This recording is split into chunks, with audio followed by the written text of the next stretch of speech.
राष्ट्रपति ने महिलाओं से भारत को विकसित राष्ट्र बनाने में महत्वपूर्ण भूमिका निभाने का किया आह्वान।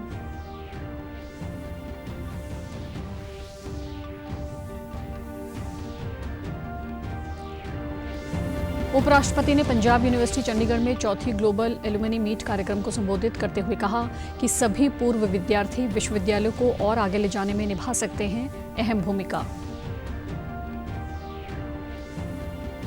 और हरियाणा के मुख्यमंत्री ने पिपली में संत रविदास और सिख गुरुओं की स्मृति में स्मारक बनाए जाने की घोषणा। नमस्कार, चंडीगढ़ से आपका स्वागत है। मैं हूं भानुप्रिया। अब समाचार विस्तार से। राष्ट्रपति द्रौपदी मुर्मू ने महिलाओं से भारत को विकसित राष्ट्र बनाने में महत्वपूर्ण भूमिका निभाने का आह्वान किया है। लखपति दीदी सम्मेलन को जैसलमेर में संबोधित करते हुए राष्ट्रपति ने कहा कि स्वयं सहायता समूह की ओर से किए जाने वाले काम महिलाओं को स्वावलंबी बनाने में अहम भूमिका निभा रहे हैं। उन्होंने कहा कि देश का संकल्प है कि भारत विकसित राष्ट्र के रूप में आज़ादी की शताब्दी मनाए और इस लक्ष्य की प्राप्ति तभी संभव है जब देश की प्रत्येक महिला आत्मनिर्भर हो।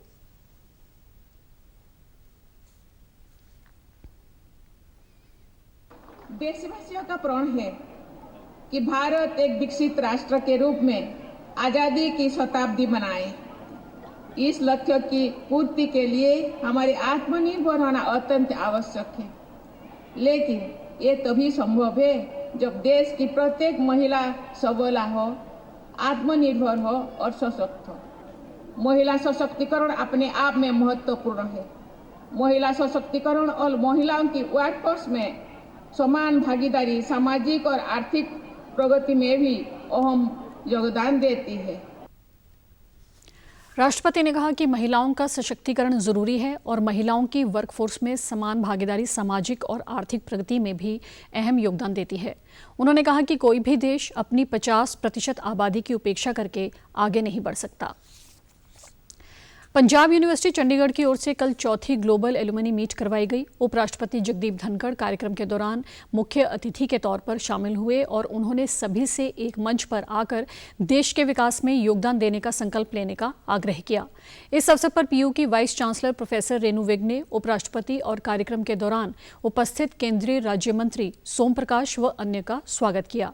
उपराष्ट्रपति ने कहा कि पंजाब विश्वविद्यालय चंडीगढ़ का अपना शानदार इतिहास रहा है और प्रत्येक क्षेत्र में विश्वविद्यालय ने बेहतरीन कार्य किया है। उन्होंने कहा कि सभी एलुमनी विश्वविद्यालयों को और आगे ले जाने में अहम भूमिका निभा सकते हैं। उन्होंने कहा कि पंजाब यूनिवर्सिटी के एलुमनीज ने विश्व के हर कोने और हर क्षेत्र में अपनी प्रतिभा का डंका बजवाया है। देश भी पीयू से पढ़े लोग बड़े बड़े पद पर आसीन हुए हैं।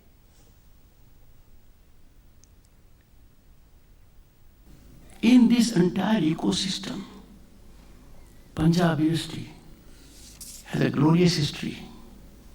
It has potential to go much beyond what it is today.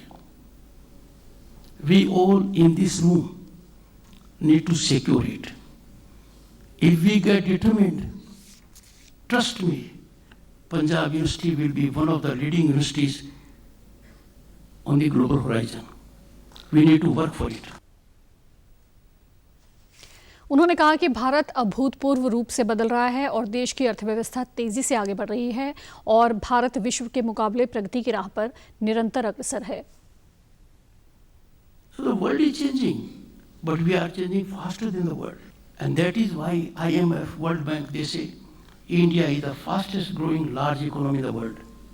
Alumni of Punjab University have excelled in every sphere globally. I can't name. They have been president of the country, vice president of the country, prime minister of the country, chief justice of the High Court, chief justice of the Supreme Court, judges, scientists.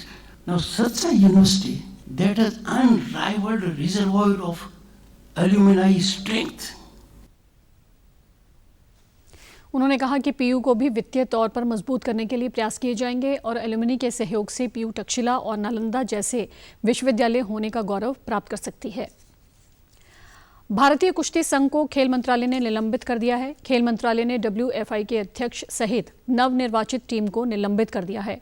हाल ही में हुए चुनाव में संजय सिंह भारतीय कुश्ती संघ के अध्यक्ष चुने गए थे। खेल मंत्रालय ने बड़ी कार्रवाई करते हुए कुश्ती संघ को रद्द किया है। उधर बृजभूषण पर कई तरह के आरोप लगे थे कि किस तरह से इस कुश्ती संघ के नुकसान के साथ साथ खिलाड़ियों का नुकसान हो रहा था। इन सबको देखते हुए खेल मंत्रालय ने भारतीय कुश्ती महासंघ की नई टीम की गतिविधियों को निलंबित कर दिया है। नवनिर्वाचित अध्यक्ष संजय सिंह ने अध्यक्ष बनते ही नेशनल्स के आयोजन की घोषणा की। ये घोषणा जल्दबाजी में की गई। पहलवानों को पर्याप्त समय नहीं दिया गया और कुश्ती संघ के प्रावधानों का उल्लंघन है। यूडब्ल्यूडब्ल्यू ने अभी भी WFI का सस्पेंशन हटाने की आधिकारिक सूचना नहीं दी। WFI को अपनी सारी गतिविधियां तत्काल निलंबित करने के निर्देश दिए गए हैं। केंद्र सरकार ने आने वाले त्योहारों और नए साल के मद्देनजर विभिन्न समाज कल्याण के उपायों और बुनियादी ढांचे के विकास की योजनाओं को फंड देने और राज्य सरकारों की मदद के लिए 72,961 रुपये की टैक्स वितरण राशि की एक अतिरिक्त किश्त को भी मंजूरी दी है। ये किश्त 10 जनवरी 2024 को राज्यों को टैक्स वितरण और इससे पहले 11 दिसंबर 2023 को जारी की गई 72,961 करोड़ रुपए की किश्त से अतिरिक्त है। पंजाब को 1,318 करोड़ 40 लाख रुपए इस किश्त के तौर पर मिलेंगे। हरियाणा के मुख्यमंत्री मनोहर लाल ने कुरुक्षेत्र के पास पिपली में संत रविदास और सिख गुरुओं की स्मृति में स्मारक बनाए जाने की घोषणा की है। मुख्यमंत्री ने कल कुरुक्षेत्र में 48 कोस तीर्थ सम्मेलन के दौरान संबोधन करते हुए ये घोषणा की और कहा कि श्रद्धालुओं को कुरुक्षेत्र के पास 48 कोस के तीर्थों का भ्रमण करवाने के लिए शीघ्र ही बसों की सुविधा शुरू करवाई जाएगी। इससे पहले उन्होंने 48 कोस की परिधि में स्थित 182 तीर्थों की जानकारी के बारे में एक पुस्तक का विमोचन भी किया।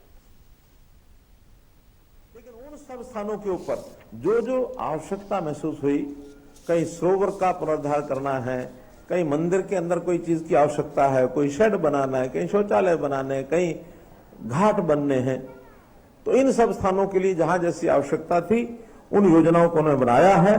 अभी तक 100 करोड़ रुपए का खर्च अनुमान तक हो चुका होगा कुरुक्षेत्र के इन स्थानों को छोड़कर। 50 से ऊपर स्थानों पर काम पूरे हो गए हैं, इतने ही काम अभी चालू भी हैं।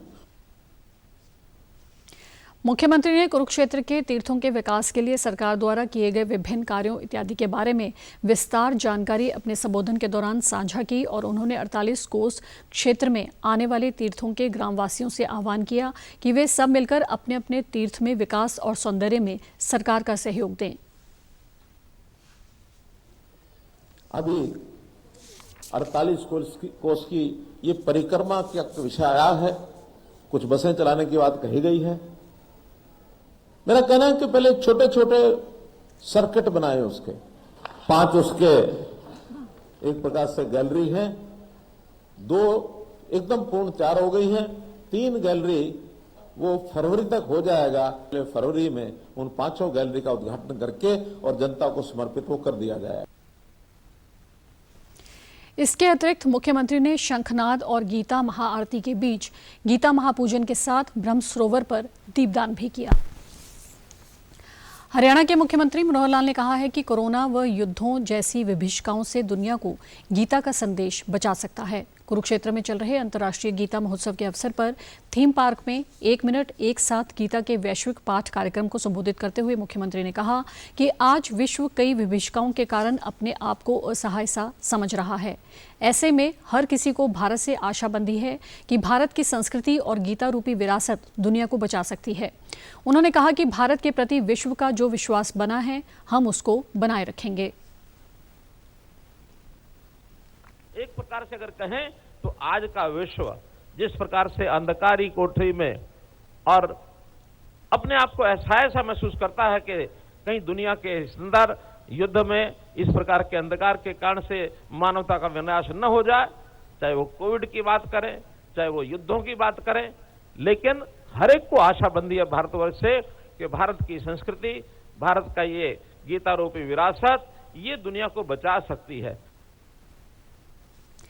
मुख्यमंत्री ने कहा कि गीता का सार है, हमें कर्म करते रहना चाहिए, फल की चिंता नहीं करनी चाहिए। इसी को अपनाते हुए वे स्वयं हरियाणा की 2 करोड़ 80 लाख जनता को अपना परिवार मानते हुए सेवा कर रहे हैं। 1 मिनट एक साथ गीता के पाठ से एकरूपता का संदेश मिला है और राष्ट्रीय शिक्षा नीति के तहत गीता व हमारे ग्रंथों को स्कूल पाठ्यक्रम में जोड़ने का कार्य जारी है। उन्होंने विद्यार्थियों से बचपन से ही गीता के श्लोकों का उच्चारण करने और उन्हें अपने जीवन में अपनाने का आग्रह भी किया। मुख्यमंत्री ने असम के मुख्यमंत्री डॉक्टर हेमंत बिस्वा शर्मा का इस अवसर पर स्वागत भी किया और डॉक्टर शर्मा ने अपने संबोधन में गीता महोत्सव में निमंत्रण के लिए मुख्यमंत्री मनोहर लाल का धन्यवाद किया। कुरुक्षेत्र ऐसा एक स्थान है जो स्थान में भगवान कृष्ण का दो बार आगमन हुए थे। इसका बारे में आप लोग सबको जानकारी है। लेकिन कुरुक्षेत्र ऐसा भी एक स्थान है जहां पूरा भारत का संगम हुए थे महाभारत का समय में, और आज भी सारा भारत का झलक हम कुरुक्षेत्र महाभारत का समय से आज भी हम देख सकता हूं। सरकार ने इस वर्ष देश में 11,53,000 इलेक्ट्रिक वाहनों को प्रोत्साहन के तौर पर 5,228 करोड़ रुपए की सब्सिडी दी है। सरकार ने देश भर में 7,432 फास्ट चार्जिंग स्टेशन स्थापित करने के लिए सार्वजनिक क्षेत्र की तेल विपणन कंपनियों को 800 करोड़ रुपए देने की स्वीकृति भी प्रदान की है। भारी उद्योग मंत्रालय के अनुसार इस समय देश में कुल 148 सार्वजनिक इलेक्ट्रिक वाहन चार्जिंग स्टेशन काम कर रहे हैं। मंत्रालय ने बताया कि सरकार देश में स्वच्छ और हरित सार्वजनिक यातायात उपलब्ध कराने के प्रति वचनबद्ध है। सरकार जीवाश्म ईंधन पर निर्भरता कम करने और वाहनों के प्रदूषण की समस्या से निपटने के लिए इलेक्ट्रिक वाहनों को तेजी से अपनाने और विनिर्माण योजना फेम इंडिया के दूसरे चरण को लागू कर रही है। विश्व भर में हर वर्ष 25 दिसंबर को क्रिसमस का त्यौहार मनाया जाता है। कल मनाए जाने वाले क्रिसमस को लेकर तैयारियां शुरू हो चुकी हैं। चंडीगढ़ की मार्केट में क्रिसमस को लेकर दुकानें सजने लगी हैं। विभिन्न बाजारों में क्रिसमस ट्री से लेकर बेल व सजावट और भगवान यीशु के फोटो, पुतलों व सांता क्लॉज की ड्रेस भी दुकानों में खूब बिक रही है। शहर में क्रिसमस को लेकर सेक्टर 19 और सेक्टर 20 की मार्केट में सबसे ज़्यादा चहल पहल रहती है, जहां पर क्रिसमस ट्री, सितारों से लेकर विभिन्न प्रकार के सजावट का सामान मिलता है। लोग घरों की सजावट के लिए भी तरह तरह की रोशनियों की खरीदारी करने के लिए दुकानों पर पहुंच रहे हैं। वह इस बार क्रिसमस को लेकर बाजारों में खूब चहल पहल है। दुकानदारों ने बताया कि लोग, विशेषकर बच्चे, सेंटा की पोशाक, टोपी इत्यादि खरीद रहे हैं और क्रिसमस के लिए लोगों में उत्साह है। सर, इस बार लोगों का रुझान थोड़ा ज़्यादा है as compare to last year, और लोग सारी चीज़ें मतलब घर से भी छोटे घर से रिटेल के लिए बच्चों को लिए लेने आ रहे हैं, ड्रेसेस लेने आ रहे हैं, ट्रीज़ हैं, उसके डेकोरेशंस हैं। सर, लोगों में अच्छा क्रेज़ है, डेकोरेशन का सामान ले रहे हैं, ट्रीज ले रहे हैं। क्रिसमस हम घर पे सेलिब्रेट करेंगे। मेरी बेटी है 2 साल की, तो हम गली में जितने बच्चे हैं सबको बुला के सेलिब्रेट करेंगे। फिलहाल अभी तो हम लोग डेकोरेशंस के लिए शॉपिंग करने आए हैं चंडीगढ़ सेक्टर 20। इधर हम लोगों ने अपने क्रिसमस का सारा सामान खरीदा है so that we can celebrate. पहाड़ों पर ताज़ा बर्फबारी के कारण उत्तर भारत के राज्यों में ठंड बढ़ गई है। मौसम विभाग ने कहा है कि मैदानी इलाकों में कोहरे से 3-4 दिनों तक राहत नहीं मिलेगी। केंद्र शासित प्रदेश जम्मू कश्मीर, लद्दाख में कुछ स्थानों पर हल्की बारिश और बर्फ गिरने व पंजाब, हरियाणा में भी कुछ स्थानों पर मध्यम बारिश होने का अनुमान है। मौसम विभाग ने कहा है कि तमिलनाडु, पुडुचेरी, केरल और लक्षद्वीप में अगले 4 दिनों तक हल्की से मध्यम बारिश जारी रह सकती है। हरियाणा और राजस्थान के कुछ भागों में सुबह के समय घना कोहरा छाए रहने के आसार हैं, जबकि पंजाब के कुछ भागों में अगले 4 दिनों तक घने कोहरे की स्थिति रह सकती है। पंजाब में बठिंडा न्यूनतम 6 डिग्री तापमान से सबसे ठंडा स्थान रहा। उधर हरियाणा के करनाल में न्यूनतम तापमान 8.7 डिग्री और फतेहाबाद में 6 डिग्री सेल्सियस रिकॉर्ड किया गया। चंडीगढ़ में भी न्यूनतम तापमान में गिरावट दर्ज की जा रही है। धुंध और कोहरे के चलते हवाई उड़ानें और रेल यातायात प्रभावित होने के समाचार भी प्राप्त हुए हैं। और अब खबरें फटाफट।